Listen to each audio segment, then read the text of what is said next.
आपके सामने मैंने एक ब्लैंक पीरियोडिक टेबल को डिस्प्ले किया हुआ है। पीरियोडिक टेबल को स्टडी करने से पहले हमारे पास दो कॉन्सेप्ट्स का होना बहुत ज़रूरी है। एक है पीरियड और दूसरा कॉन्सेप्ट है ग्रुप्स का।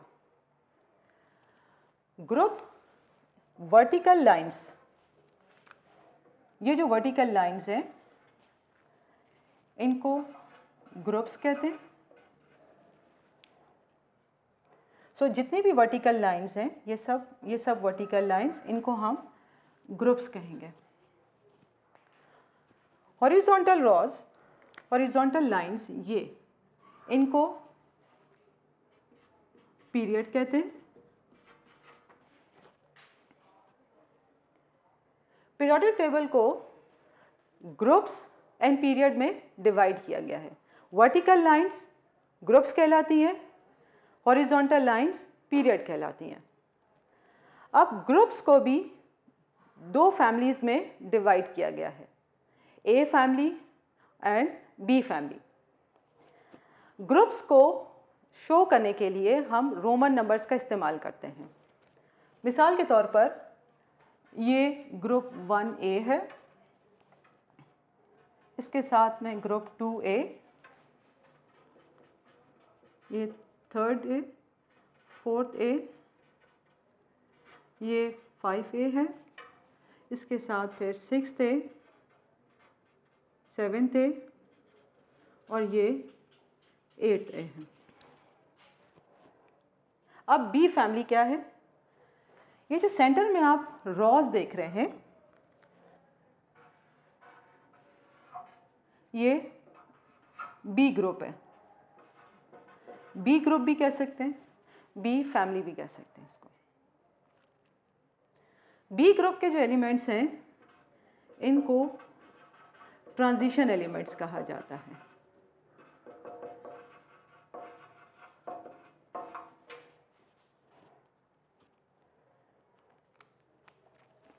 One A, 2A, 3A, 4th A, 5A, 6A, 7th A, 8A, in elements को रिप्रेजेंटेटिव एलिमेंट्स कहा जाता है। ये सभी रिप्रेजेंटेटिव एलिमेंट्स हैं। अब हम पीरियड की बात करते हैं। पीरियड को ग्रुप से डिफरेंट शो करने के लिए अरेबिक न्यूमरल्स का यूज़ करते हैं। ये अरेबिक न्यूमरल्स 1, 2, 3, 4, 5, 6, 7, तो इस तरह से हमारे पास टोटल नंबर ऑफ पीरियड 7 है।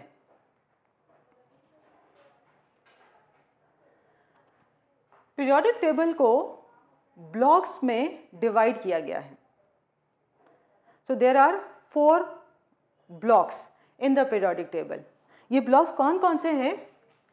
ग्रुप 1A एंड 2A, ये दोनों मिलकर बनाते हैं S ब्लॉक। 3A से लेकर 8A तक ये मिलकर बनाते हैं P ब्लॉक। और ये जो आपके पास सेंटर में एलिमेंट्स हैं जो B फैमिली है, इसमें भी जैसे मैंने यहाँ पे शो किया है 1A से लेकर 8A तक, इसी तरह से यहाँ पे ट्रांजिशन एलिमेंट्स में भी 8 ग्रुप्स होते हैं। इसको कहते हैं D ब्लॉक। और ये जो मैंने यहाँ पे दो लाइंस ड्रॉ की हुई हैं जिसमें बॉक्सेस बने हुए हैं, ये कहलाता है F ब्लॉक।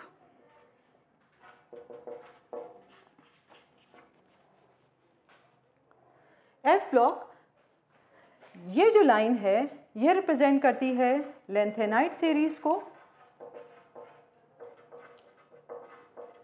और ये रिप्रेजेंट करती है एक्टेनाइट सीरीज।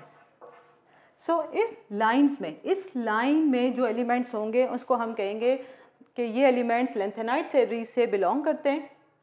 इस लाइन में जो आपके पास एलिमेंट्स होंगे उसको हम कहेंगे कि ये एक्टेनाइट सीरीज से इनका ताल्लुक है। फिर हम देखते हैं कि आपके पास ये जो ग्रुप 1A के जो एलिमेंट्स हैं, ग्रुप 2A के एलिमेंट्स हैं, क्या ये एक दूसरे के साथ मिलते जुलते हैं या इनमें डिफरेंस है? तो इनमें ये एक दूसरे से मुख्तलिफ हैं, इनकी खसूसियात मुख्तलिफ हैं, लेकिन जो एलिमेंट्स इस ग्रुप 1A में रखे जाएंगे टॉप टू बॉटम, उनकी खसूसियात एक दूसरे से रिजाम्बल करती हैं, मिलती जुलती हैं।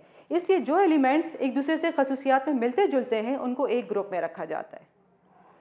ग्रुप 1A के एलिमेंट्स को कॉमनली कहते हैं, ये ग्रुप 1A के एलिमेंट्स, इनको कहा जाता है अल्कली मेटल्स। ग्रुप 2A के एलिमेंट्स को कहा जाता है alkaline earth metals.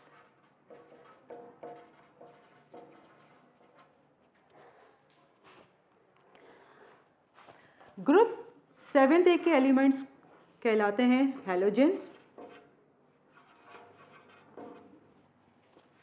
Group 8A के एलिमेंट्स कहलाते हैं नोबल गैसेस।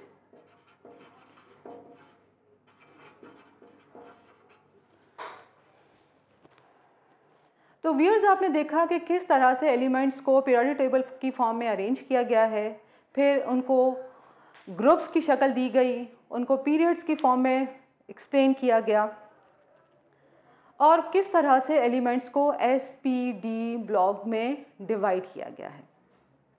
ग्रुप 1A का जो फर्स्ट एलिमेंट है, यहाँ पर हाइड्रोजन को रखा गया है। ग्रुप 8A में यहाँ पे जो एलिमेंट है वो हीलियम है, उसको रखा गया है। ग्रुप 1A में एलिमेंट्स को अरेंज किया गया है, हाइड्रोजन के बाद लिथियम को रखा गया, लिथियम के बाद सोडियम, पोटाशियम, पोटाशियम को K से रिप्रेजेंट करते हैं, रुबीडियम को Rb से, सीजियम को Cs है, और फ्रांसियम को Fr से रिप्रेजेंट करते हैं। एलिमेंट्स को पीरियोडिक टेबल में अरेंज किया गया है इंक्रीजिंग एटॉमिक नंबर के हवाले से। हाइड्रोजन का एटॉमिक नंबर है 1, हीलियम का एटॉमिक नंबर 2, लिथियम का एटॉमिक नंबर है 3। लिथियम के बाद जो नेक्स्ट एलिमेंट आता है वो बेरिलियम है, जिसका एटॉमिक नंबर है 4।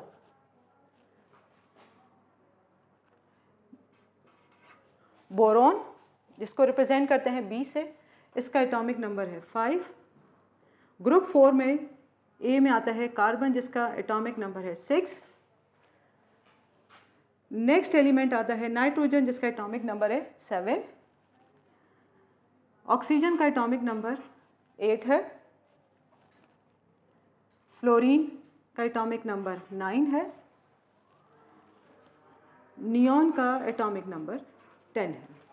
आपने देखा कि मैंने यहाँ पे एलिमेंट्स की अरेंजमेंट आपके सामने रिप्रेजेंट की। ये एलिमेंट्स मैंने हॉरिजॉन्टल लाइंस में अरेंज किए। हाइड्रोजन का एटॉमिक नंबर 1 है, इसके बाद इंक्रीजिंग नंबर हीलियम का एटॉमिक नंबर 2, फिर सेकेंड पीरियड में आता है लिथियम, जिसका atomic number 3, beryllium 4, boron 5, carbon 6, nitrogen 7, oxygen 8, fluorine 9, neon 10। तो आपने देखा कि पीरियड में एलिमेंट्स को किस तरह से अरेंज करते हैं। तो एलिमेंट्स को इंक्रीजिंग एटॉमिक नंबर के हवाले से अरेंज किया जाता है। तो ये रहा आज का हमारा डिस्कशन पीरियोडिक टेबल के बारे में। आज आपने बेसिक कॉन्सेप्ट्स ऑफ केमिस्ट्री के बारे में सीखा, जिसमें आपने सबसे पहले सीखा मैटर के बारे में कि कोई भी चीज़ जो हमारे इर्द गिर्द है, वो चाहे लिक्विड है, चाहे सॉलिड है, या कोई भी गैस है, उसको हम मैटर कहते हैं। ये मैटर स्मॉल पार्टिकल्स से मिलकर बने होते हैं, जिनको हम एटम्स कहते हैं। अब एटम्स के भी सब एटॉमिक पार्टिकल्स होते हैं, जिनको हमने प्रोटॉन, इलेक्ट्रॉन और न्यूट्रॉन का नाम दिया। फिर हमने देखा कि किस तरह से ये सब एटॉमिक पार्टिकल्स अरेंज होते हैं एटम में। तो न्यूक्लियस में हमारे पास 2 बेसिक पार्टिकल्स होते हैं, जिनको हम कहते हैं प्रोटॉन एंड न्यूट्रॉन, और न्यूक्लियस के बाहर शेल होते हैं, जिस पे इलेक्ट्रॉन्स कंटिन्यूसली रिवॉल्व करते हैं। फिर इसके बाद आपने सीखा एटॉमिक नंबर और एटॉमिक मास के बारे में कि एटॉमिक नंबर क्या है। जब हम किसी भी एटम के नंबर ऑफ प्रोटॉन्स और नंबर ऑफ इलेक्ट्रॉन्स को लेते हैं तो इसको हम एटॉमिक नंबर कहते हैं। उसके बाद आपने सीखा एटॉमिक मास के बारे में, एटॉमिक मास और मास नंबर। तो इसको हम किस तरह से डिफाइन करते हैं कि सम ऑफ प्रोटॉन्स और sum of protons and neutrons is called mass number और एटॉमिक मास। फिर उसके बाद आपने देखा कि किस तरह से पीरियोडिक टेबल में मुख्तलिफ एलिमेंट्स को अरेंज किया गया है, किस तरह से इनकी प्रॉपर्टीज़ को डिस्कस करने के लिए इनकी अरेंजमेंट की जाती है। एलिमेंट्स को डिफरेंट ब्लॉक्स में डिवाइड किया जाता है, ग्रुप्स की शक्ल में भी और पीरियड की फॉर्म में भी एलिमेंट्स को डिस्ट्रीब्यूट किया गया है। ये था हमारा आज का डिस्कशन। उम्मीद है आपको हमारी आज की वीडियो पसंद आएगी। आज के लेक्चर के हवाले से आपका कोई भी सवाल हो तो कमेंट बॉक्स में लिखिए। हमारे चैनल को लाइक कीजिए, सब्सक्राइब कीजिए एंड शेयर करें। Thank you.